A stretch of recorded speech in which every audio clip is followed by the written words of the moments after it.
नमस्कार, आप देख रहे हैं प्रजा प्रवक्ता का विशेष कार्यक्रम सीधा संवाद में हूं आपके साथ प्रकाश मोहन जायसवाल और हमारे साथ मौजूद हैं शहर के प्रतिष्ठित चार्टेड अकाउंटेंट सुशील सिंघल जी। एक बड़ा जाना माना सा पहचाना सा वर्ड आजकल अखबारों में, चैनलों में और ख़ासतौर से आम जनता में और राजनीतिक जो दल हैं वो ख़ास तौर से सबसे ज़्यादा यदि प्रयोग कर रहे होते हैं तो एक शब्द होता है इलेक्टोरल बॉन्ड। इलेक्टोरल बॉन्ड के बारे में हम कितना जानते हैं, कितना समझते हैं और ख़ास तौर से अगर हर दूसरा आदमी, हर तीसरा आदमी इसके बारे में अभी अनभिज्ञ है। आइए हम सीधे तौर पर जानने की कोशिश करते हैं कि आखिर इलेक्टोरल बॉन्ड है क्या, इसकी उत्पत्ति कैसे हुई, इसका वजूद क्या है, राजनीतिक तौर पर जो इसका प्रयोग हो रहा है उसका सीधा सरोकार क्या है। हमारे साथ मौजूद हैं, जैसा कि मैंने कहा, सुशील सिंघल जी। सर, बहुत बहुत स्वागत है, बहुत बहुत अभिनंदन हमारे इस विशेष कार्यक्रम में। प्रजा प्रवक्ता टीम और समझ दर्शकों को सुशील सिंघल नमस्कार कर रहे हैं। सभी को नमस्कार। बिल्कुल सर, इलेक्टोरल बॉन्ड काफ़ी चर्चा में है और बहुत सारे लोगों को समझ नहीं है। इन दिनों बहुत सारे लोग मेरे पास आके पूछते हैं इलेक्टोरल बॉन्ड क्या है, और बड़ा ताज्जुब होता है कि उसमें राजनीतिक पार्टी के लोग भी हैं और बहुत पढ़े लिखे और समाज के सभ्य समाज के लोग भी हैं जो ये जानना चाहते हैं कि इलेक्टोरल बॉन्ड क्या है। यानी इलेक्टोरल बॉन्ड से लेकर के जो भी चीज़ें बात में कही जा रही हैं वो सही हैं गलत हो तो बाद में मामला है, लेकिन वास्तव में इलेक्टोरल बॉन्ड क्या है ये अपने आप में लोगों को भी नहीं पता है। जी। तो उस पर हम थोड़ी चर्चा करेंगे और आपको मैं विस्तृत बताऊंगा कि वास्तव में इलेक्टोरल बॉन्ड है क्या। बिल्कुल बिल्कुल। फाइनेंस एक्ट 2017 में ये एक्ट लाया गया था और आरबीआई एक्ट में भी चेंज किए गए थे और तब से इलेक्टोरल बॉन्ड इशू हुआ। इलेक्टोरल बेसिकली एक बियरर बॉन्ड है, यानी जिसके हाथ में वो बॉन्ड होता है वो बॉन्ड उसी का होता है। बिल्कुल ठीक है। इस बॉन्ड को स्टेट बैंक की किसी भी शाखा से खरीदा जा सकता है और हर स्टेट में एक एक ब्रांच इसके लिए डेजिग्नेटेड है। जैसे अगर मध्य प्रदेश की बात करो तो भोपाल में एक स्टेट बैंक की ब्रांच है जहां से आप इलेक्टोरल बॉन्ड को खरीद सकते हैं। तो जब इलेक्टोरल बॉन्ड अब कोई व्यक्ति खरीदता है तो उसके अकाउंट से पैसा डेबिट होता है और बैंक उसको इलेक्टोरल बॉन्ड जारी कर देता है। अब इलेक्टोरल बॉन्ड के ऊपर ये नहीं लिखा होता है कि ये किसने जारी करवाया है और ना ही उसके ऊपर किसको मिलना है इसका कोई नाम होता है, क्योंकि वो बियरर बॉन्ड होता है। फिर जिसने वो बॉन्ड खरीदा है वो व्यक्ति किसी भी पॉलिटिकल पार्टी को ले जा करके वो बॉन्ड दे देता है। जिस पॉलिटिकल पार्टी को बॉन्ड देगा वो पॉलिटिकल पार्टी अपने बैंक खाते में उसको जमा करेगी और वो पैसा उसके खाते में आ जाएगा। इस पूरी ट्रांजैक्शन में सिर्फ बैंक एक ऐसा यूनिट है जिसको ये पता होता है कि इलेक्टोरल बॉन्ड मुझसे किसने खरीदा। बिल्कुल बिल्कुल ठीक है। दूसरी पार्टियां हो सकती है जिनको ये पता हो सकता है कि बॉन्ड उसको दिया किसने, एक्चुअली मतलब डिलीवरी किसने दी उसको। और पार्टियों को भी ये नहीं पता हो सकता अगर टेक्निकली बात की जाए कि वास्तव में इशू किसने कराया, क्योंकि देने वाला तो कोई भी आकर के दे सकता है, वो बियरर बॉन्ड है। और ये जो बियरर बॉन्ड है पॉलिटिकल पार्टी के खाते में ही जमा होता है और पॉलिटिकल पार्टी को चंदा मिल जाता है। बिल्कुल, एक तरीके से चेक की तरह इसकी भूमिका होती है, ऐसा मान सकते हैं। नहीं, चेक पे तो इशू करने वाले का नाम लिखा होता है। बिल्कुल। और बियरर बॉन्ड के ऊपर नाम नहीं लिखा होता, तो इसलिए चेक से डिफरेंट है, क्योंकि पहले चंदा चेक से आता था। तो चेक से चंदा आने में क्या होता था कि देने वाले का नाम होता था उसके ऊपर। बिल्कुल। और वो जग जाहिर हो जाता था कि चंदा किसने दिया। तो पॉलिटिकल पार्टियों को कहना ये था कि जब हम चंदा लेते हैं तो दूसरी पार्टी हमको अप्रोच करती है, देने वाला कहता था कि भाई हमको भी चंदा दो, तुमने फला पार्टी को चंदा दिया तो हमको क्यों नहीं दे रहे। बिल्कुल। तो देने वाला बड़ा असमंजस में रहता था कि यार मैं दे तो देता हूँ चंदा, लेकिन उसके बाद दूसरी पार्टियों को दबाव आ जाता है कि मुझे भी चंदा दो। तो ये सब विचार मंथन चल रहा था कि इससे कैसे बचा जाए। बिल्कुल है ना, ताकि देने वाला परेशान ना हो। बिल्कुल। तो भारतीय जनता पार्टी ने अपने शासनकाल में 2017 फाइनेंस एक्ट में ये प्रोविजन लेके और 2018 से इलेक्टोरल बॉन्ड शुरू हो गया। अब इलेक्टोरल बॉन्ड किसी भी ब्रांच से आप खरीदिए, ब्रांच से मतलब जो ब्रांच डेजिग्नेटेड है वहाँ से खरीदिए, किसी भी पॉलिटिकल पार्टी को दे दीजिए, पॉलिटिकल पार्टी अपने खाते में जमा कराएगी, उसको क्रेडिट मिल जाएगा।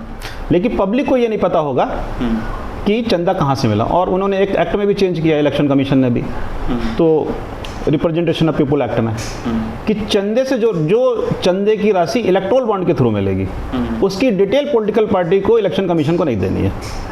उनको सिर्फ ये बताना है कि मुझे इतना चंदा इलेक्टोरल बॉन्ड के थ्रू आया। तो अब देखिए, इलेक्शन कमीशन नहीं पूछ सकता आपसे बिल्कुल कि आपको चंदा किसने दिया। आप खुद भी कहते हो कि चंदा किससे है, हमको नहीं पता, क्योंकि हमको तो कोई बॉन्ड दे के चला गया, हमने ले लिया। पता किसको, सिर्फ बैंक को पता है। कुल मिला के ये मामला विपक्षी पार्टियां ले गई सुप्रीम कोर्ट में और सुप्रीम कोर्ट ने कहा कि अनकॉन्स्टिट्यूशनल है। उन्होंने कहा कि नहीं, देश की जनता को जानने का हक है कि वास्तव में पॉलिटिकल पार्टी कहाँ से चंदा ले रही है। तो सुप्रीम कोर्ट के निर्देश पे स्टेट बैंक ऑफ इंडिया ने सारे चंदे की डिटेलों को सौंप दी और इस प्रकार से अब जो इलेक्टोरल बॉन्ड का जो एक्ट था वो एक प्रकार से कुल मिला के उसका खात्मा हो गया। बिल्कुल। और अब पब्लिक को पता होता है कि किसने किसको चंदा दिया। बिल्कुल।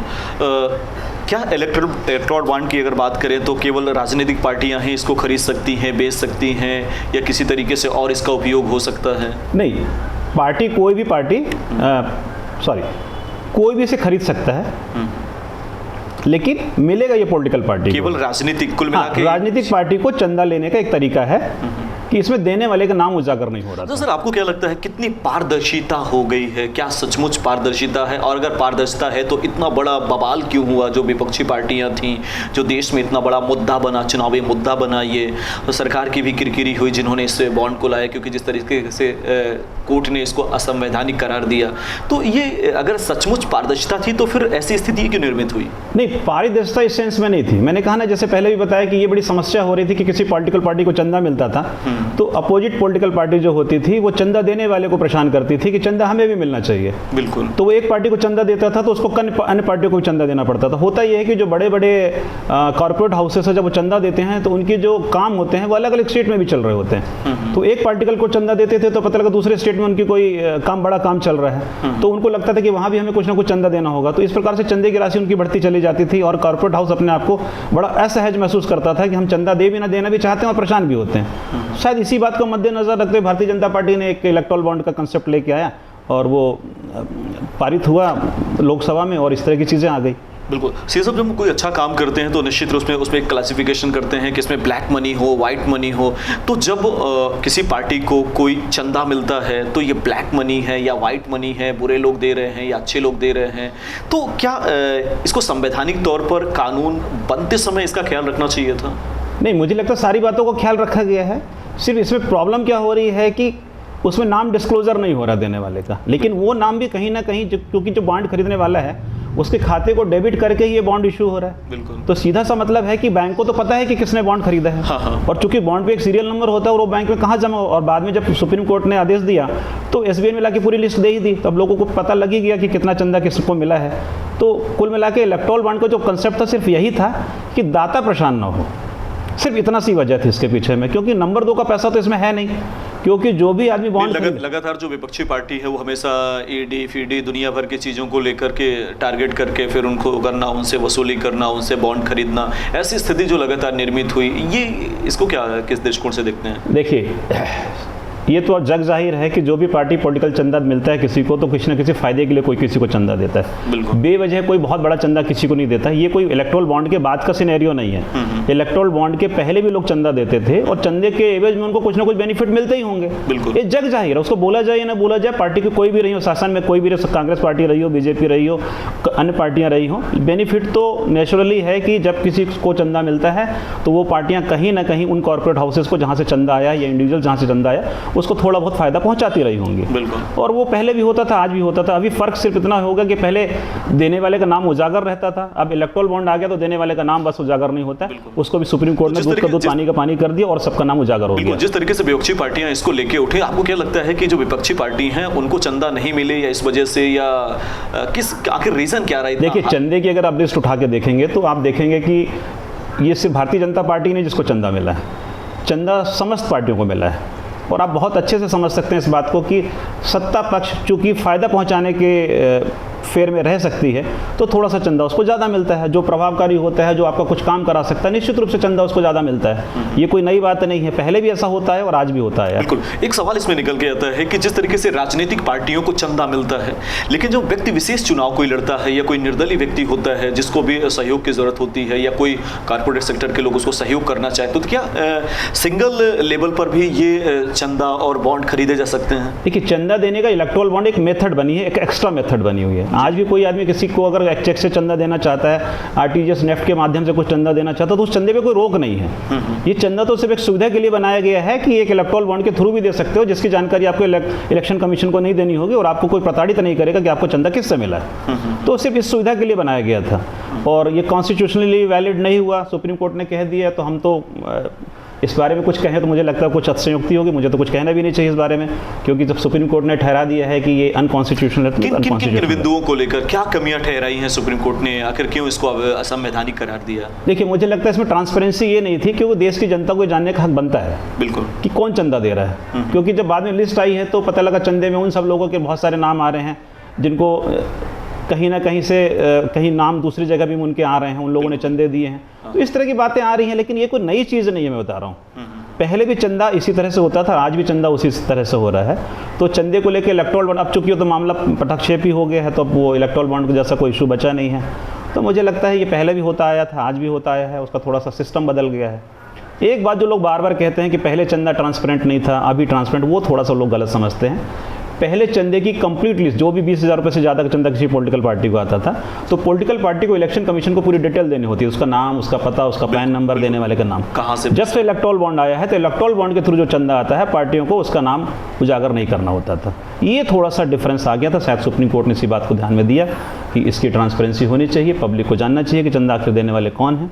और जब वो लिस्ट आई है, तो उसके बाद से आप देख ही रहे हैं कि बहुत सारी विपक्षी पार्टियां और अन्य लोग इस पर सिंघल साहब, मैं घूम फिर के वही सवाल पे पुनः आना चाहूंगा कि जिस तरीके से जो लगभग सारी पार्टियां हैं, क्योंकि जो पारदर्शिता थी, अगर नहीं बताना था तो वो किसी पार्टी के लिए नहीं था, मतलब हर पार्टी को अगर, तो इसमें से जो दूसरी पार्टियां हैं, जो विपक्ष की पार्टियां हैं, तो उन्हें इतनी तकलीफ क्यों हो रही थी? देखिए, तकलीफ का विषय ये होता है कि एक तो ये राजनीतिक माहौल चल रहा है इस समय, बिल्कुल चुनाव बिल्कुल सर पे है। और चुनाव के पहले कभी भी सत्ता दल के विपरीत कोई अगर निर्णय आता है, तो जो विपक्ष होता है उसका फायदा उठाने की कोशिश करता ही है। आज भारतीय जनता पार्टी सत्ता में है, तो अन्य दल उसका फायदा उठाने की कोशिश कर रहे हैं। आज कांग्रेस यहीं पे सत्ता में होती और विपक्षी दल बीजेपी होता, तो शायद वो भी यही करता। तो राजनीतिक पार्टियों को अपना एक तरीका, काम करने का तौर तरीका हो गया है, उसमें कोई भी पार्टी अलग नहीं नजर आती आज की डेट पे, और सब इसी तरीके से काम करती हैं कि विपक्ष को कब कैसे घेरा जाए, विपक्ष को उस सत्ता को कैसे घेरा जाए। अंतिम सवाल, सा मामला है। बिल्कुल अंतिम सवाल, आपको क्या लगता है कि जिस तरीके से सुप्रीम कोर्ट के हस्तक्षेप के बाद इसको असंवैधानिक करार दिया गया, उसमें कौन कौन से और सुधार होने के कुछ निर्देश दिए हैं, या सरकार इस पर कुछ चिंतन कर रही है, मंथन कर रही है कि किस बेहतर तरीके से और लाया जाए ताकि पारदर्शी हो सके? और कोई अगर इसमें, देखिए, अभी तो मुझे लगता है जब चुनाव खत्म होंगे तब चंदे की क्या दशा और दिशा हो और कैसे लिया जाए और कैसे आए, उस पर डिस्कशन होगा। क्योंकि अभी तो सिर्फ इलेक्टोरल बॉन्ड एक्ट को ही सुप्रीम कोर्ट ने अनकॉन्स्टिट्यूशनल करार दे दिया है। जब अनकॉन्स्टिट्यूशनल करार दे दिया गया, तो उसमें धाराएं बदलने का, सिस्टम बदलने का कोई मामला बनता नहीं है।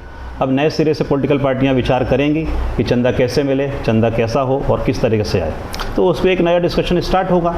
और मुझे लगता है ये जब चुनाव खत्म होंगे, फिर इसके बाद ये सब चीज़ें शुरू होंगी। बिल्कुल, तो निश्चित रूप से इलेक्टोरल बॉन्ड को लेकर हमेशा आपके मन में भी यही सवाल रहते होंगे, आखिर ये है क्या? क्योंकि शब्द से ही स्पष्ट नहीं हो पा रहा था, लेकिन जितनी सहजता के साथ सीए साहब ने इस बात को रखा है, बताया है, मुझे लग रहा है हर किसी के दिमाग में जो एक सवाल रहा होगा, एक जो प्रश्न रहा होगा, वो निश्चित रूप से उसका सोल्यूशन मिला होगा। सर, हमसे बातचीत करने के लिए और एक महत्वपूर्ण विषय पर बातचीत करने के लिए, हमारे दर्शकों को जानकारी देने के लिए आपका बहुत बहुत धन्यवाद। Thank you so much. आप सबका बहुत बहुत धन्यवाद। आप इसे तन्मयता से सुने और समझने की कोशिश करने के लिए इलेक्टोरल बॉन्ड। बिल्कुल सर, जय हिंद, थैंक यू।